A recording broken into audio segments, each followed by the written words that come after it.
Ce combat se situe au 17e jour de la grande bataille de 18 jours qui oppose les Pandavas et les Kauravas. Je résumerai les chapitres qui précèdent. Le Mahabharata est le récit de la destruction d'un monde devenu maléfique qui doit être remplacé par un monde nouveau. La terre, accablée par les démons, se plaint aux dieux. Les dieux décident de soulager la terre. Le sang doit couler pour soulager la terre. Ainsi en ont décidé les dieux. Les protagonistes du récit sont cousins de la même lignée, éduqués ensemble. Les 5 Pandavas, les incarnations des dieux, les vertueux, 100 Kauravas, incarnation des démons sanguinaires maléfiques. L'aîné des Pandavas est sacré roi. L'aîné des Kauravas, jaloux, lui reprend le pouvoir. À la suite d'une partie de dés truqués, il condamne les 5 Pandavas à 13 années d'exil. Alors même que s'achève cette 13e année, le 3e Pandava, Arjuna, le fils d'Indra, le roi des dieux, le personnage central du Mahabharata, met en déroute seul l'immense armée des Kauravas, mais il laisse la vie sauve à ses cousins, les 100 princes Kauravas.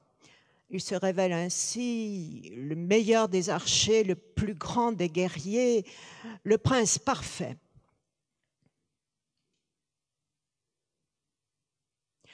L'aîné des Pandavas, le roi Yudhishthira, sacré roi, réclame le trône.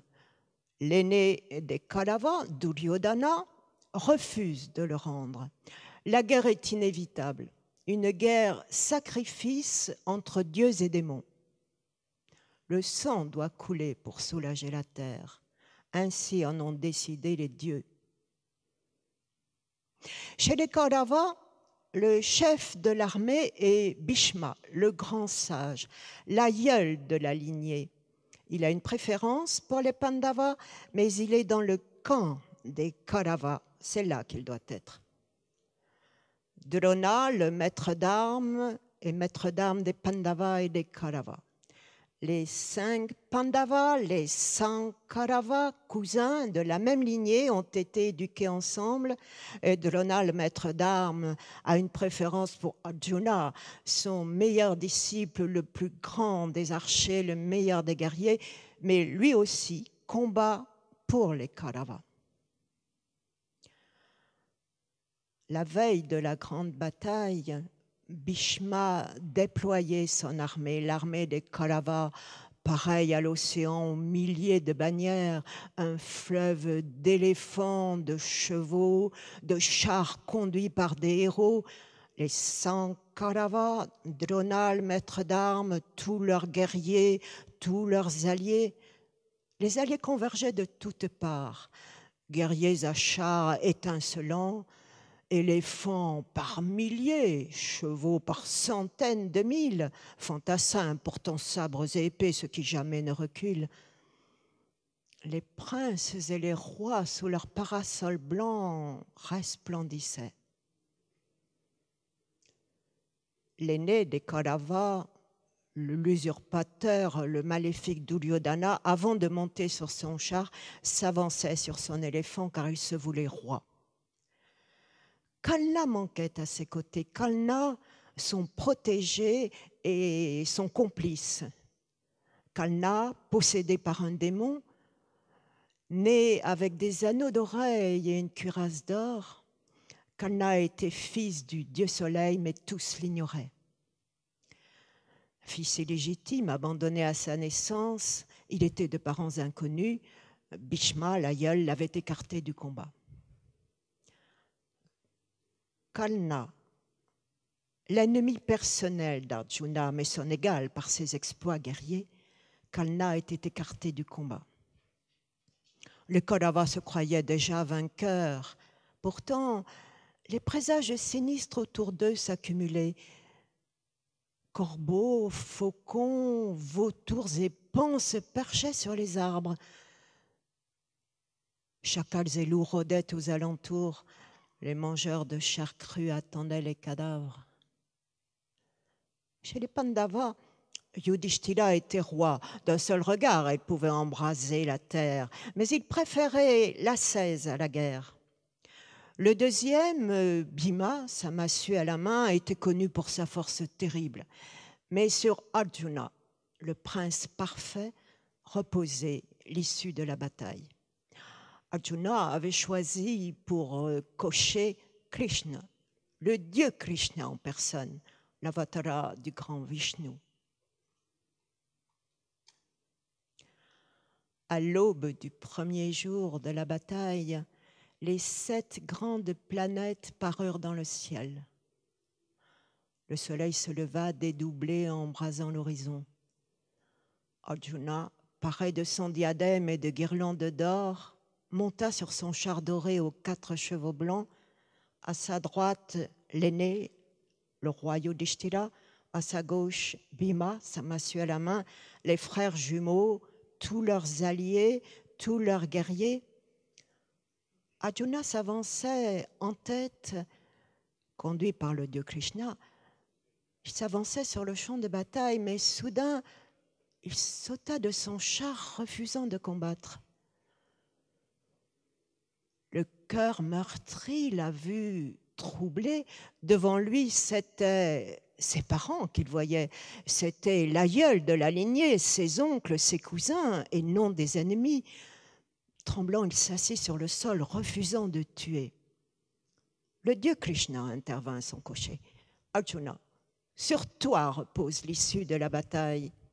Tu dois accomplir l'œuvre des dieux. Mourir en combattant est le sort du guerrier. Arjuna, convaincu, déposa ses armes. Les 5 Pandavas, ensemble, désarmés, traversèrent le champ de bataille pour rendre hommage et s'incliner devant Bhishma, l'aïeul, avant de le combattre. Bhishma était dans le camp des Kauravas, mais il avait une préférence pour les Pandavas. Il souhaitait en secret leur victoire.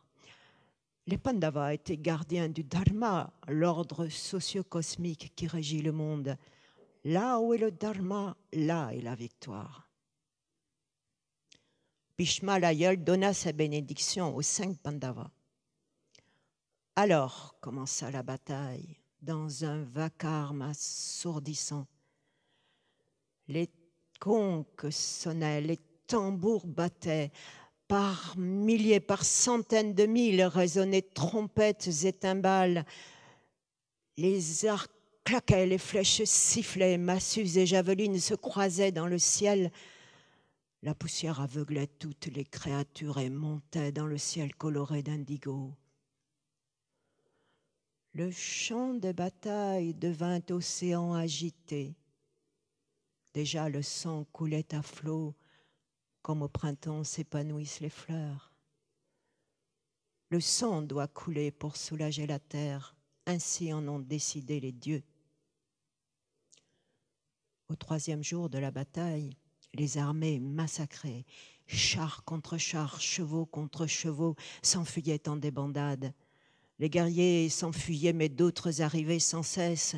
Les rivières de sang devenaient lacs sur le champ de carnage. Les grands guerriers tombaient des 2 côtés.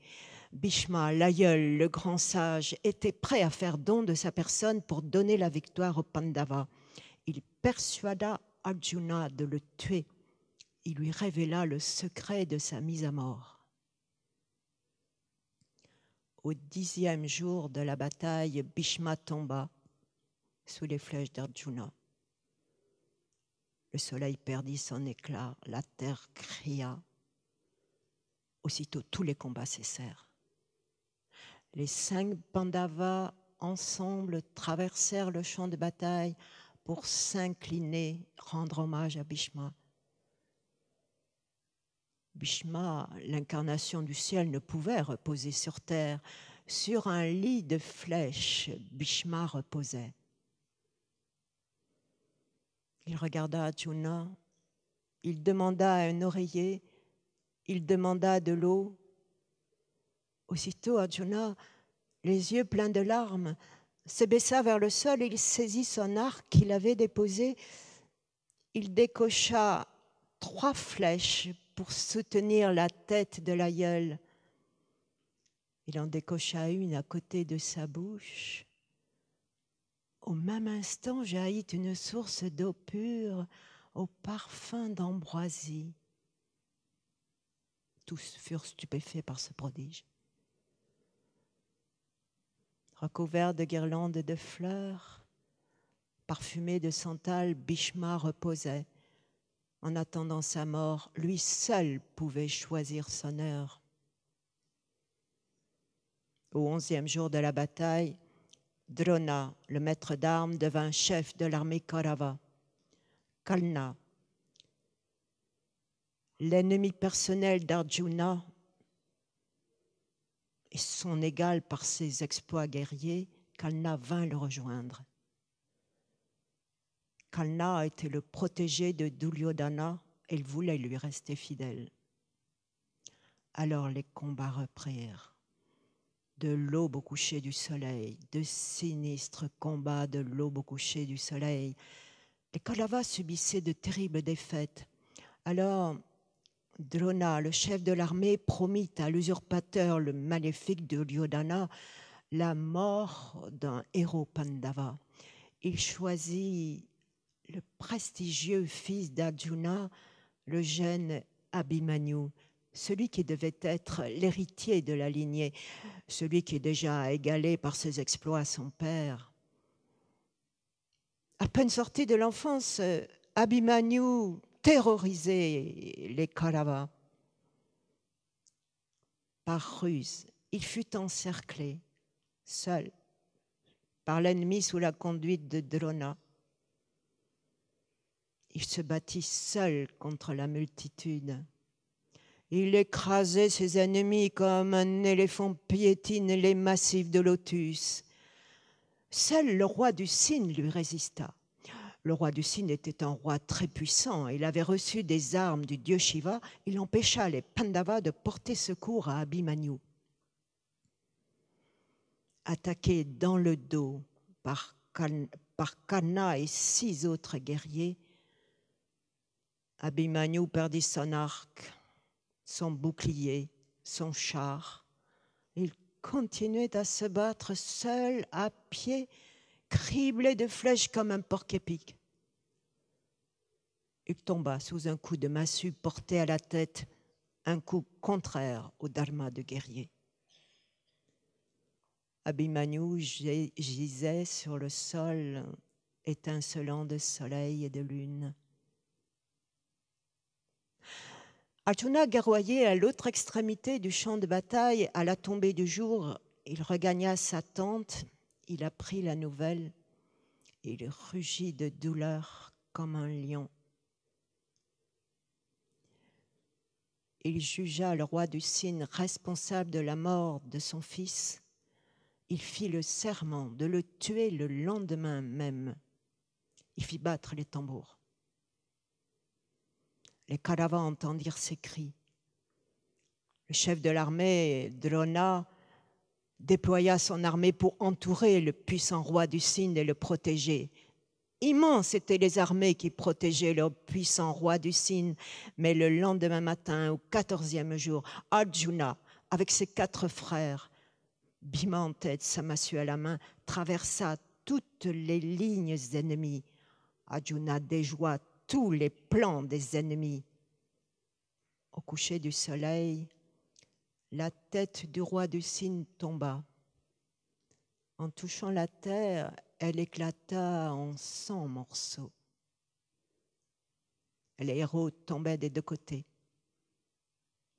Au 15e jour, Drona, le maître d'armes lui-même, le chef de l'armée, fut vaincu à son tour par ruse, lui aussi.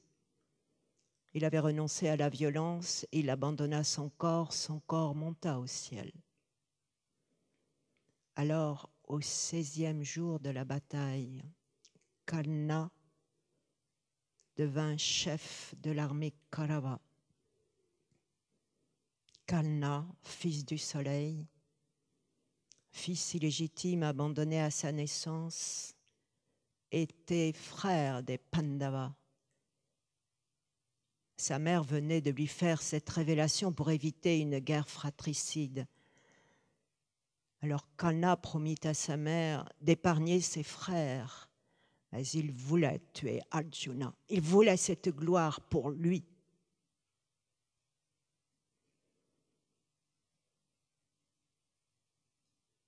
Au 17e jour de la bataille, à l'aube du 17e jour, par milliers, par centaines de mille, les ennemis assaillaient les Pandavas au son des conques, des tambours, des trompettes et des timbales. Yudhishthira, l'aîné, le roi, avait distribué les tâches à chacun de ses frères. Chacun devait combattre un héros. Arjuna seul pouvait s'attaquer à Kalna, mais il fallait d'abord détruire ces immenses armées qui entouraient et protégeaient Kalna. Arjuna, paré de son diadème et de guirlandes d'or, monta sur son char doré aux 4 chevaux blancs. Le char s'ébranla dans un coup de tonnerre. Il fit trembler la terre, les éclairs sillonnaient le ciel sans nuages. Le singe Hanuman, le singe de l'emblème, hurlait. Il pétrifiait les troupes ennemies. Le divin couché Krishna se frayait un passage à travers les têtes royales tombées à terre, ornées de joyaux et de perles, à travers les cuisses et les bras. Des trompes d'éléphants enlaçaient ses bras abandonnés. Des seigneurs de la terre dormaient sur la terre. Leur corps semblait l'étreindre comme une femme aimée. Des troncs sans tête restaient debout, les armes à la main.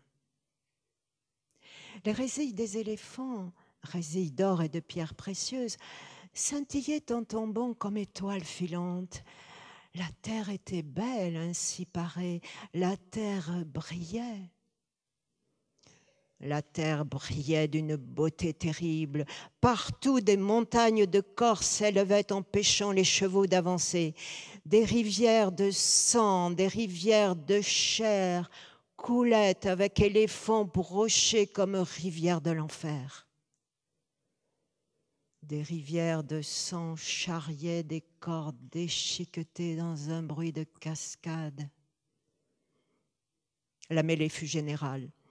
Ce fut un horrible massacre dans les invectives et les insultes, dans les rires sinistres et les rugissements. Des cris de victoire montaient des deux côtés. Les guerriers ne reconnaissaient plus l'ami de l'ennemi.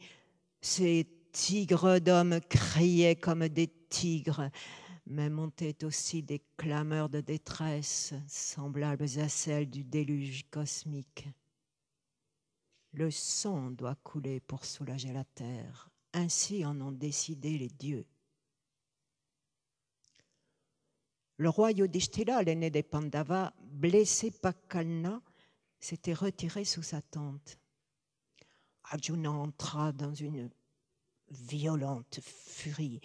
Il se retourna contre les troupes qui entouraient Kalna. Il décapita le fils de Kalna. Il abattit guerriers, éléphants, chevaux. Guerriers, éléphants, chevaux tombaient comme des arbres foudroyés. Il fit tourbillonner les ennemis comme le vent fait voltiger les flocons de coton. L'armée des Kauravas fut brisée comme une digue sous les flots. Au milieu du champ de bataille, Kalna et Arjuna se trouvaient face à face. Chacun brûlait du désir de tuer l'autre. Pour la défaite ou la victoire, ils engageaient une partie de dés. Dans le ciel, les dieux admiraient les héros. Indra, le roi des dieux, le père d'Arjuna, s'écria « Que mon fils Arjuna gagne la bataille !» Mais Surya, le soleil, répliqua « Que mon fils Karna gagne la bataille !» Les dieux étaient divisés. Ils allèrent trouver Brahma, le créateur. Le créateur déclara « Ces deux taureaux parmi les hommes, nul ne les égale. Ils sont de même vaillance. Que Karna aille rejoindre Bhishma et Drona dans le monde céleste, mais que la victoire revienne à Arjuna. » Au milieu du champ de bataille, Karna, avec ses anneaux d'oreille et sa cuirasse d'or reçus à sa naissance, Karna semblait un soleil et son cocher un feu. Karna s'avança. Alors des incendies embrasèrent l'espace. Une sinistre pluie tomba, une pluie d'ossements. La terre gémit, la terre poussa un cri déchirant, mais Karna, aveuglé par le destin, croyait à la victoire. Arjuna, paré de son diadème et de guirlandes d'or, s'avança sur son char doré aux 4 chevaux blancs, sous une pluie de fleurs, au son de musique céleste. Les deux guerriers étaient face à face. Le combat s'engagea. Combat d'armes divines. Les deux guerriers s'affrontaient l'un l'autre sans pouvoir l'emporter. Leur sang coulait en rougissant la terre. Arjuna fut blessé le premier. Les Kauravas poussèrent des cris de joie, portant Karna au lu. Ils se croyaient déjà vainqueurs. Bhima, le deuxième Pandava, entra dans une colère terrible. « Ô Arjuna, toi l'invaincu des dieux et des démons, te voilà percé de 10 flèches par ce misérable. Rappelle-toi tous ces forfaits envers les Pandavas. Rappelle-toi le fiel de ses paroles. De ces âmes stériles, il nous a traités. Tue-le !» Arjuna lança ses flèches incantées de formules magiques. Karna les arrêta. Étincelant, il déversait les siennes comme un nuage la pluie sous un déluge d'éclairs. Les pluies de flèches devinrent rideaux de flèches. Une obscurité soudaine enveloppa les chars.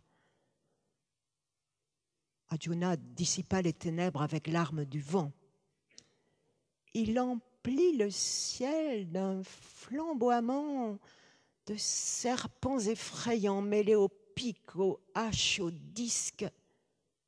Karna, rugissant comme un lion, décocha les armes de Varuna, le dieu de l'eau. L'eau éteignit le feu. Les deux guerriers s'affrontaient l'un l'autre sans pouvoir l'emporter. Alors le fils du soleil choisit un carquois de santal, précieusement gardé. Il prit la flèche tueuse d'ennemis, la flèche à tête de serpent d'une éblouissante blancheur. Il visa le front d'Arjuna. Dans le ciel, Indra lui-même poussa un gémissement, mais le cocher Krishna manœuvra son char avec habileté. La flèche tueuse d'ennemis, la flèche à tête de serpent, ricocha contre le diadème d'Arjuna. Le diadème ciselé d'or, constellé de diamants, étincelant de soleil et de lune, tomba sur le sol. Aussitôt, Arjuna noua ses cheveux dans une étoffe blanche. Sa tête semblait frappée d'un rayon de soleil. Alors Arjuna banda son arc Gandiva. Gandiva, au claquement pareil et à un coup de tonnerre, décocha 9 flèches de fer empennés d'or, semblables aux bâtons de Yama, le dieu de la mort. Karna tituba. Il déposa son carquois sur le char. Il restait inconscient. Arjuna ne voulait pas attaquer l'ennemi en détresse. Mais du haut du ciel, les dieux lui crièrent « Arjuna, défends-toi, attaque ce démon, tue-le. Arjuna obéit avec respect au dieu. En un instant, il couvrit Kalna, son char et ses chevaux de flèches perfides en forme de dents de veau. Le diadème de Kalna tomba avec sa cuirasse d'or et ses anneaux d'oreilles reçus à sa naissance. La poitrine de Kalna, couverte de flèches, resplendissait comme une montagne royale au vallon boisé parsemé de fleurs rouges sous l'éclat cuivré du soleil couchant. Kalna se ressaisit. Il lança ses flèches empennées de plumes de paon. Arjuna lança une flèche de fer, flèche de fer, flèche de feu, perfide comme venin. À cet instant, Kalna entendit une voix, une malédiction qui jadis l'avait frappé. Kalna, si la terre avale la roue de ton char, ta mort sera très proche. La roue gauche du char du soleil s'enfonça en terre. Le char bascula. Kalna, hébété, se tordait les mains. Il blasphéma contre le Dharma. Il reprit son arc, il reprit le combat. Il coupa une corde de l'arc Gandiva, une deuxième, une troisième, une 11e corde. Mais le Pandava changeait ses cordes à une vitesse qui tenait du prodige et il en avait 100. Le char de Kalna s'immobilisa. Kalna descendit à terre, son cocher refusait de l'aider. De ses 2 bras, il tira la roue.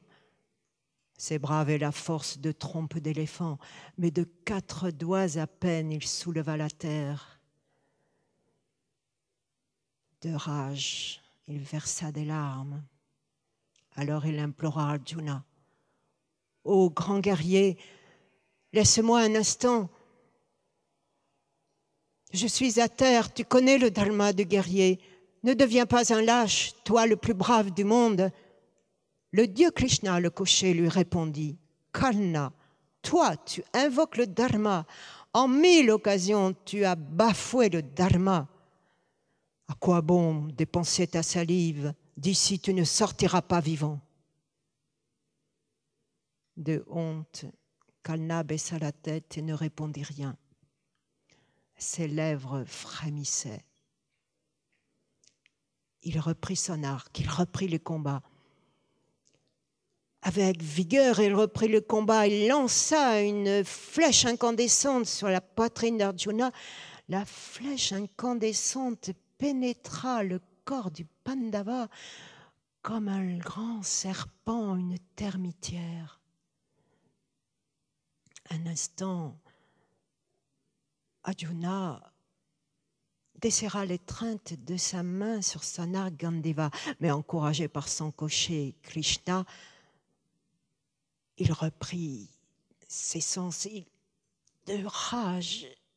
Il fit jaillir de tout son corps des flammes de Tejas, flammes de lumière et de feu, vision prodigieuse. Arjuna coupa l'emblème de Kalna, l'emblème à l'effigie de sangles d'éléphant, emblème d'or, de perles et de joyaux à l'éclat royal, emblème de victoire. Les Kauravas furent saisis d'effroi. Alors Arjuna saisit dans son carquois une flèche Anchalika. Cette flèche terrifiante, éblouissante comme la foudre, les dieux eux-mêmes n'auraient pu l'arrêter. Gandiva, au claquement pareil à un coup de tonnerre, décocha la flèche semblable au brasier de la fin des temps. La tête de Kalna tomba. La tête de Kalna, splendide lotus aux 1000 pétales, tomba comme un soleil couchant. Le Tejas de Kalna, partie immortelle, lumineuse et glorieuse du guerrier, le Tejas de Kalna traversa l'espace pour s'incorporer au soleil.